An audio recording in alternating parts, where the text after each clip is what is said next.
sa padayon paglahutay. Salamat sa atong gihalad sa Ginoo nga nakahatag kini kahumot dito sa iyang gingharian. O mga igsoon, salamat sa Ginoo sa iyang paghatag kanako og kusog og maayong pangunahuna, maayong panglawas nining kagabion nga ako na usab yang gitugutan nga magdala sa mensahe sa iyang pulong nining kagabion aron pagdasig kanatong tanan mga igsoon. So, ang atong pagayusgutan karon diri gihapon ta sa Samuel. 1 Samuel chapter 12 verses 19 to 25.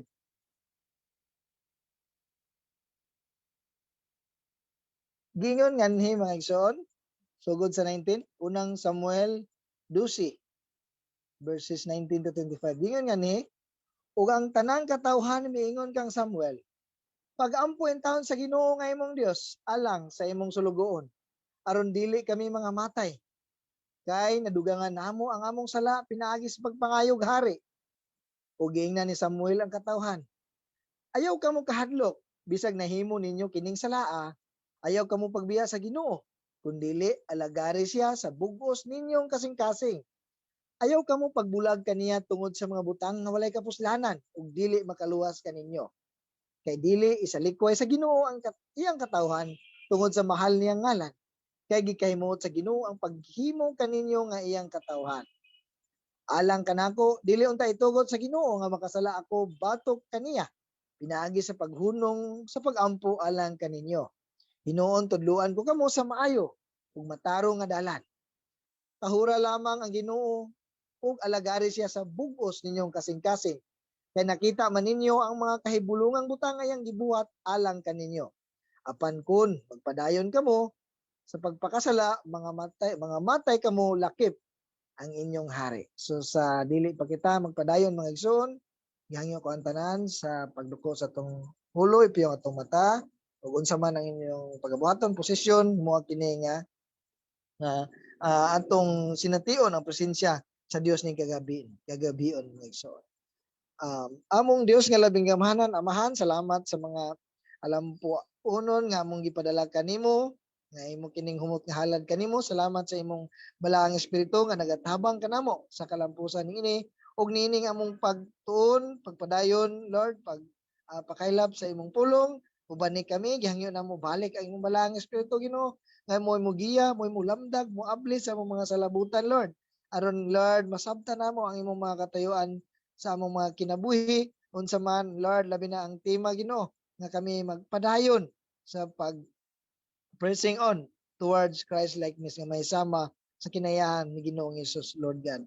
Lord, tuloy kami, ubani kami sa imong balaang espiritu, iset among mga kasing-kasing unahuna nga ang masintro sa among pagabuhaton karon maong pagpaminaw sa imong pulong.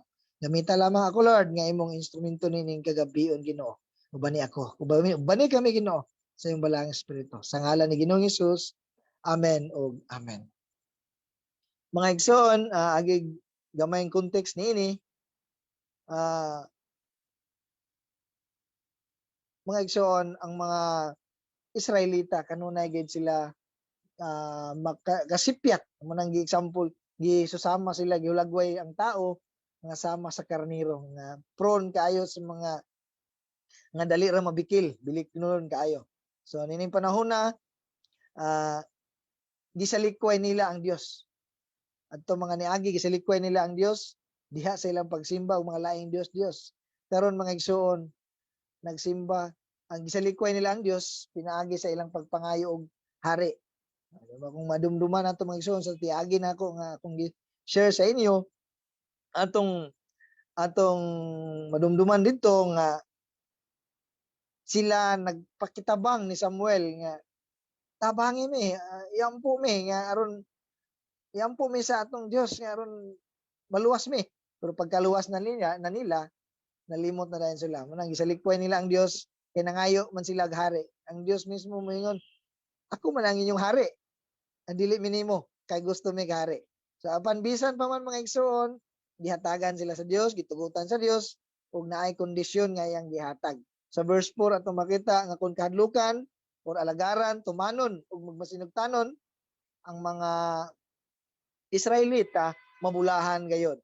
Apan kung dili, kung mosupil, kastiguhon gayon sa Dios. Adunay pagdisiplina, pero ang Dios maluluyon o dili pa gid niya tuluyan didto sa kalaglagan ang mga tao. So muna mga igsoon, makita nato ang kadako sa grasya, gugma og kaluoy sa Dios. Kay bisan pag nadugangan na po nila ang ilang sala, gitugutan paghihapon sa Dios ang ilang request, ang ilang gipangayo.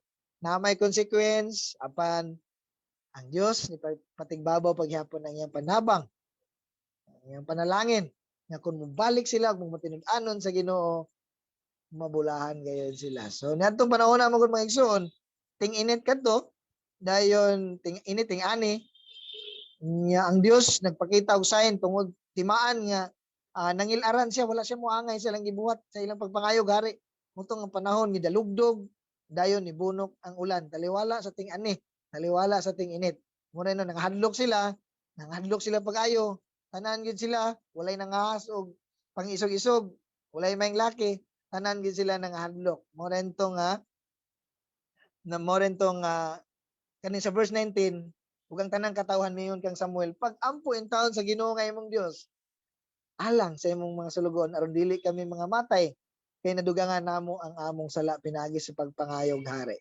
So muna mga igsoon ato ning yuluhan og paharia ang Dios sa ato mga kinabuhi. So silang tanan mihangyo nagpakiluoy, hangyo sila mga igsoon ngadto kang Samuel nga pag-ampo sa Ginoo nga imong Dios.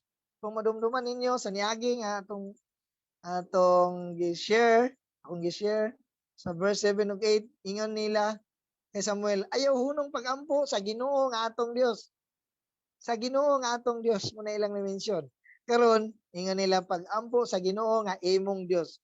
So meaning, naanay kausaban, nikalit lang, mura bag ilang gusto ipasabot nga, ikaw may clue sa Ginoo, ikaw may paminahon sa Ginoo, imurag ikaw mas paboran, kay personal man kayo mga close, kay kami, murag wala na may salig sa mga kagalingon. Kaya pirmi lang may musipyat, mutipas, maulaw na mi. Kinadugangan na po namo ang among sala. Munang ingon sa mga Israelita pag-ampo aron luwason kami. Namo na siya nga hangyo po para luwason kami. So muna mga igsoon, ang una nilang pag-ampo katong gi-share na to sa verse 8 nga aron luwason kami gikan sa mga Filistihanon.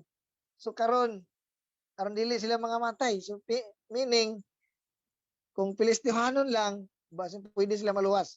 Kaya ang Dios manila ang ilang gituan nga labing gamahanan. Pero karon ang ilang maengkwentro ang Dios na gyud mismo. So magkaingon gid sila nga delikado lang mi ani kayo maayo lang mi pirmero, maayo lang mi musaad. So impas gid mi ani karon kay ang Ginoo naman ang among siya naman diri naman nibali ang iyang kasuko kay nadugangan man namo ang among mga sala. So kay mismo ang mga Israelita niadtong panahon na saksi gid sila kung giunsa paglisang sa Ginoo ang mga kalaban, ang mga Filistihanon sa diyang kuan na gid sila kanang desidido na gid sila nga mupatay, muasdang, pero pag lanog sa tingog sa Ginoo nangalisang sila, wa sila masayod don sila buhaton, nagkatibulag sila og napildi sila sa mga Israelita.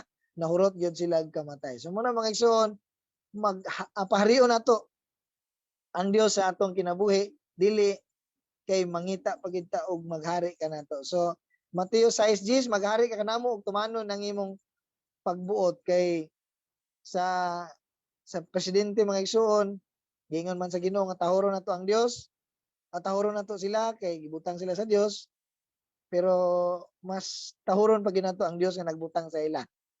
Siya ang labaw natong paharion. Kaya kung ang presidente dili mo siya perfect, so ang Dios pagid gyapon ang atong paharion.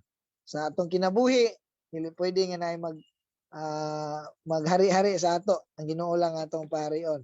Bisan ang atong kagalingon dili nato pasagdan nga maghari sa atong mga kinabuhi. So bisan gani sa atong leadership, aduna gayoy panagiusa, majority decision, dili ang maghari-hari ang pastor o ang leader nga labaw. So ang Dios ang paharion bisan sa atong pamilya, ang Dios ang atong paharion. So diha nindot ang dagan sa atong kinabuhi kung ang Dios atong parion. Sa una nga punto nato mga igsoon, balik kita kaniya. So ang giingon ni Samuel, gingnan sila ni Samuel, ayaw ka mo kahadlok. Tumo lagi kay nalisang man sila tungod sa pagpakitag sign sa Ginoo nga taliwala sa ting-ani, ting-init, ni dalugdog, ni bunok ang ulan. Timaan nga Ginoo nasuko kanila sa ilang pagpangayo gahari. Mutong ingon, nangalisang sila, nanghadlok sila. Samuel, tabangi mi, ampo intahan mi sa imong Dios. Aron maluwas mi. Ano na ingon si Samuel, ayaw ka mo kahadlok. Bisag nahimo ninyo kining salaa, ayaw ka mo pagbiya sa Ginoo. Kung dili, alagari siya sa bugos ninyong kasing-kasing. Ayaw mo kahadlok. Kalma lang kay kung puro sila kahadlok, dili na sila kapaminaw tarong. Amo na mga igsoon, kalma lang. Nga bisag nakasala mo, ayaw mo pagbiya sa Ginoo. Bisag ingani mo, di bali na. Basta ayaw gid mo palayo sa Ginoo, ayaw mo layas. Ayaw palayo kay masamutan ang atong problema o kalisdanan kay mo palayo kita mga igsoon sa Ginoo, masamutan yun kay mo dominar naman dayon ang kaaway, ang mga panghuna-huna nga daotan sa atong kinabuhi. So sa Dios kung mobiya kita, mahimong gubot ang atong pamuyo, walay insaktong giya, siya ra ba ang gabay kanato, siya ang gasupply kanato sa tanan, lakip ang atong kinabuhi o kung mobiya ta sa Ginoo mga igsoon, mahimong tang walay pulos sa iyang gingharian. Bisan pa mga igsoon, bisan ang mga tao padayon nga nagpakasala, ang Ginoo sige gihapon siya pamuyok, sige siya pahinumdom, pinaagi sa pagtagbo sa itong mga panginahanglan o sugoon niya mga minsahiro. Sa unang panahon, mga propeta nga si Samuel, ang minsahiro mo iyang gamiton. Taliwala nga nasuko siya, taliwala nga nakasala sila, mamuyok gihapon ang Ginoo pinaagi sa pagdala niya minsahiro. Sa ato dire, mga pastor, mga leaders, muna ang gamiton sa Ginoo aron balikon, dasigon nga mga tao makabalik sa tiilan sa Ginoo. Sama sa family, kung mubiya ang usa ka anak, sigurado gyud nga dili maayo ang iyang mahitabo sa iyang dagan sa iyang kinabuhi. So, manangayagson sa verse 20b, ayaw ka mo pagbiya sa Ginoo, kung dili alagari siya sa bugos ninyong kasing-kasing. So, balik sa Ginoo. Mo na gidasig dia, balik sa Ginoo, pabagag naong kay nadugangan man ninyo yung sala, pangayo mong pasaylo sa matag higayon. Palabasa ang inyong relasyon kaniya o ang kainit sa unang gugma nga gipasinati nato kaniya. So muna mga igsoon, balik mo na yung pagdasig ni Samuel, balik, paninood na mo. Siya ang pahariya, ayaw sayanga, kay basin maulahi pa. So mintras na pa'y panahon, balik kaniya. Ayaw pagbiya, ayaw pagbulag. Munang nadasig po ko mga igsoon sa dihang nagtestimony akong kauban sa pagtuo, wala ko magdahom nga masultin niya kanto, nga ngingon niya, maigsoon, baliktaron na to. Nga ni, kung naa ako'y problema, musimba ko. Kaya nahitabo mo mga igsoon, kasagaran, pag naay problema, dili mo simba, pag lain ng bation, dili mo simba, pag naay nabiklan nga istorya, dili mo simba, dili mo duol sa Ginoo. So, ingon sa akong kauban sa pagtuo, sa iyang pagtestimony, balihon ato mga igsoon. Musimba ko kay lain akong gibati, musimba ko kay nabikil ko sa istorya, musimba ko kay nakoy problema. So mao gid nay dapat mga igsoon. So kung wala tay problema, samot na nga musimba ta. So muna mga igsoon, balik paninuod na, pahariyon na to ang Dios. Dili na to sayangon, kay basin maulahi pa hinuon ang tanan. So mga rason kasagaran nga ang tao mubiya sa Ginoo, mulikay sa Ginoo, kasagaran tungod sa kwarta, tungod sa kalisod, tungod sa kasakit, ang garbo, ang kasikatan, mga pangandoy, ang kaulaw, mga kalingawan, sa pa mga kalipay, bisyo, uban pa, ang uban mga igsoon tungod sa ilang ginikanan, dili sila makaduol sa Ginoo. Ang uban pugngan sa bana, pugngan sa asawa.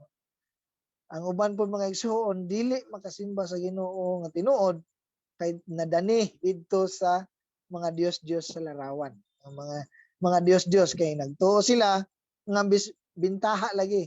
Bintaha kung daghang Dios kaysa isa ra. Mga siyaro, simbahon kuning daghang Dios kaysa kanarang isa. So para sa ila nya labi na mohatag milagro, mohatag kaayuhan, mohatag kadaugan, pero hinumduman nato mga igsoon nga ang dautan mohatag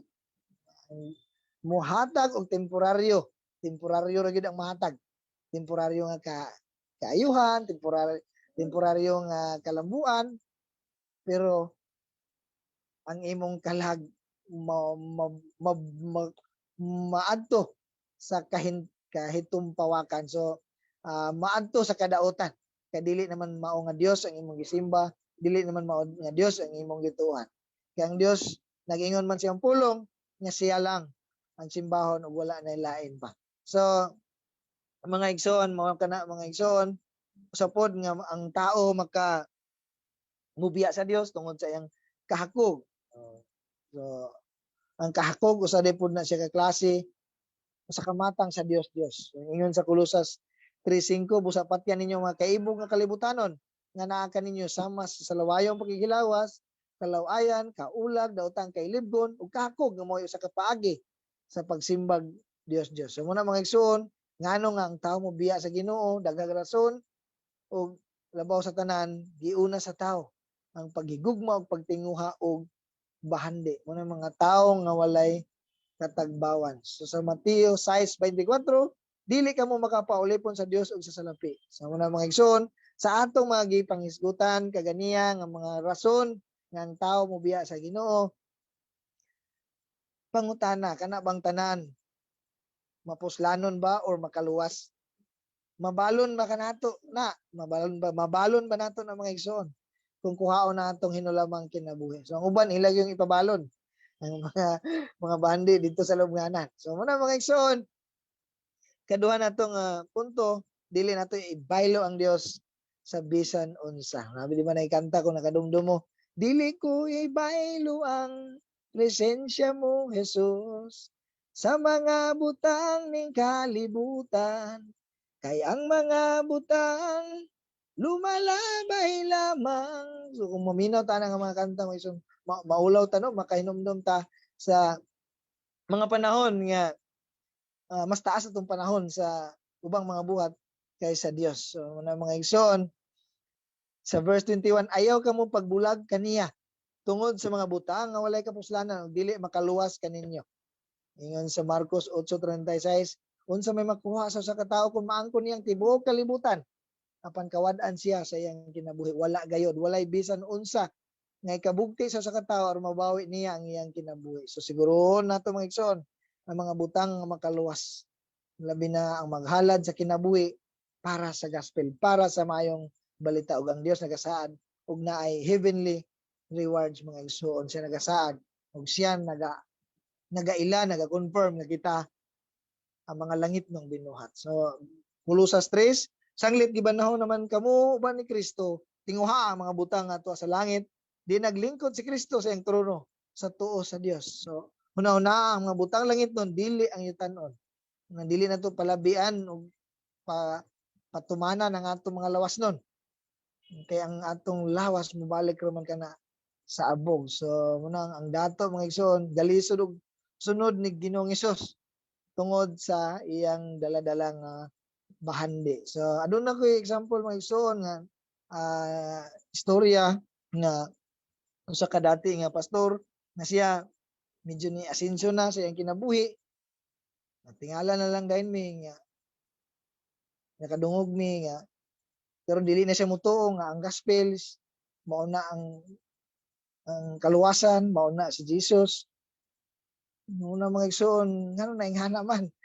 Dobi, ngana ang kahimtang niya, gibless siya sa mga butang, pero unsa may mahitabo kaniya, unsa may dangatan sa sunod, human ining kinabuhi diri sa kalibutan, human ining lawas nun.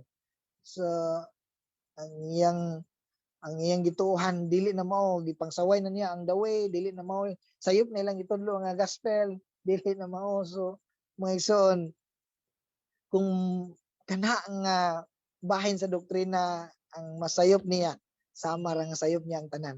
Kay mao man ay maghatag kahayag sa tao. Ang tao spiritually dead, ay ang tao spiritually blind. Saon man niya pag-response. kung dili siya mahayagan sa gospel, sa maayong balita nga nagdalas kahayag kaluwasan.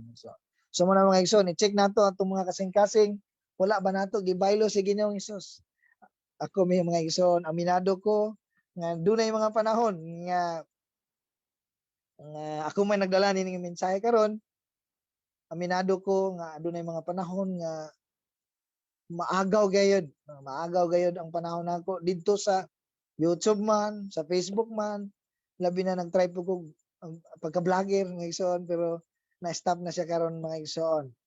Kay ang kainit, ang kauhaw nga akong gibati, kung didto masubsob ang kinabuhi, ang guilty, grabe akong bation mga igsoon. Na po mga panahon nga naagaw ko dito sa akong mga gipang trabaho, mga pangwarta man. So mga igsoon, i-check nato ang atong mga kasing-kasing kung wala ba nato gibaylo sa Ginoong Hesus. Magpa-check up ta mga igsoon ngadto sa balaang espiritu. Magpatabang kita kaniya aron makabalik ta, makasubay ta sa hustong dalan nga mao ang pagpahari sa Dios ug dili nato siya ibaylo pag usab mga igsoon sa atong mga kinabuhi. So dili nato siya ibaylo kay gipili kita niya nga magdala sa iyang halangdong ngalan. Maluluyon ang Dios ug mapailobon mga igsoon. Sa verse 22 kay dili isalikway sa Ginoo ang iyang katawhan tungod sa mahal niya ngalan kay nagikahimuot sa Ginoo ang paghimo kaninyo nga iyang katawhan. So muna mga igsoon, mahal niya ngalan, gamhanan ang Dios sa Israel, matuod ang Dios sa Israel, milagruso ang Dios sa Israel, ang Dios ni Abraham ug uban pa nga mga man of faith ngadtong panahon ng mga igsoon. So dala-dala nila ang iyang ngalan, mangutana ang uban, hain man ninyong hari, hain man ninyong gisaligan. So kita usab mga igsoon, dala nato ang pangalan ni Kristo. So gipili sila dili tungod kay maayo sila, buutan sila, kundi ang Dios ang nagbuot. Siya nagpili sumala sa iyang kahimutan ug kaloy-an.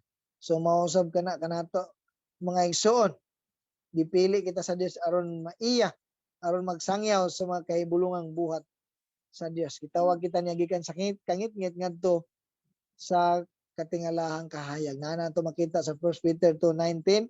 Kaniadto dili kamo katawan sa Dios apan karon katawhan na kamo niya. Kaniadto wala maluoy ang Dios kaninyo apan karon gikaloy-an na kamo. So muna mga igsoon sa verse 23, alang kanako dili untay tugot sa Ginoo nga makasala ako.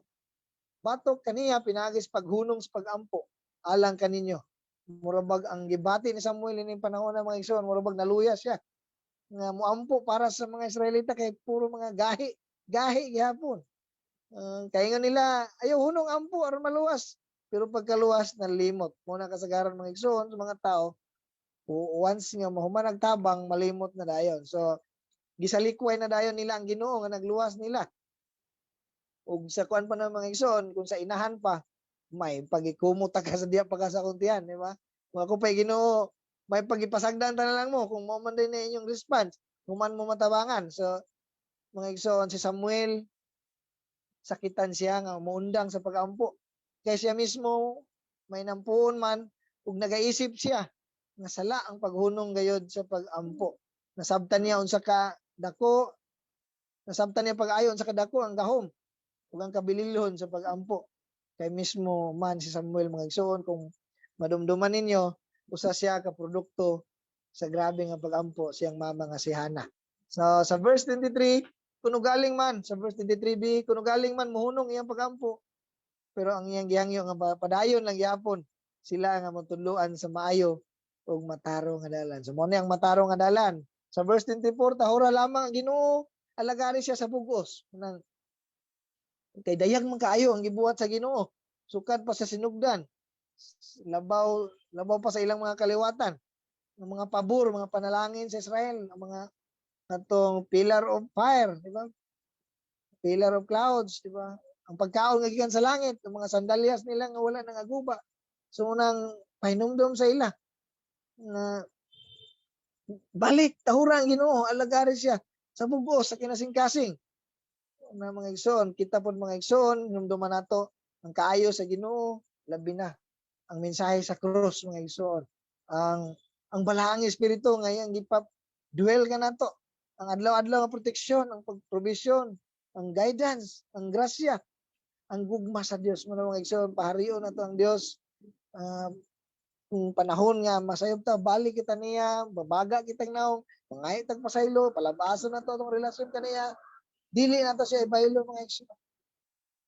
Kay gipili ta sa Dios aron dili kita masilutan sa dayon. Unang ingon sa verse 25, apan kun magpadayon ka mo pagpakasala, mga matay ka mo, lakip ang inyong hari. So subo nga palandungon mga igsoon, kung padayonon na itong basa, ako nang nabasa, makita na to nga wala gyud sila nituman sa giingon sa Ginoo pinaagi sa iyang sulugoon nga sa Samuel og nangamatay gayud sila mga igsoon.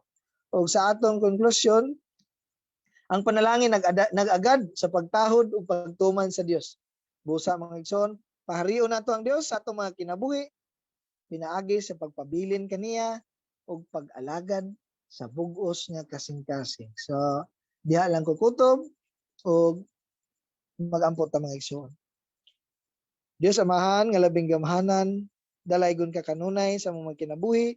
Salamat Ginoo nga bisan pa man sa pag-ulan, Lord, kami nagahuna-huna Lord nga pag muulan muhina ang signal. Apan Lord, salamat Ginoo nga padayon nga namintinar nga maayo ang signal sa matag usa Ginoo. Salamat sa imong pagkamaayo, salamat sa imong paghatag kamalampusan. Lord, himuha Ginoo nga imong pulong nga natiso karon didto sa tabunok nga among kasing-kasing una-una nga ma-apply namo kini Lord sa among ang mga pagkinabuhi adlaw-adlaw Ginoo nga ikaw lang gyud ang among paharion. Kung kami Lord musipyat man, mobalik kayod kami kanimo og maninuod og dili namo ibaylo Lord ang imong presensya Ginoo. Kaya ang mga butang nining kalibutan Ginoo lumalabay lamang Ginoo.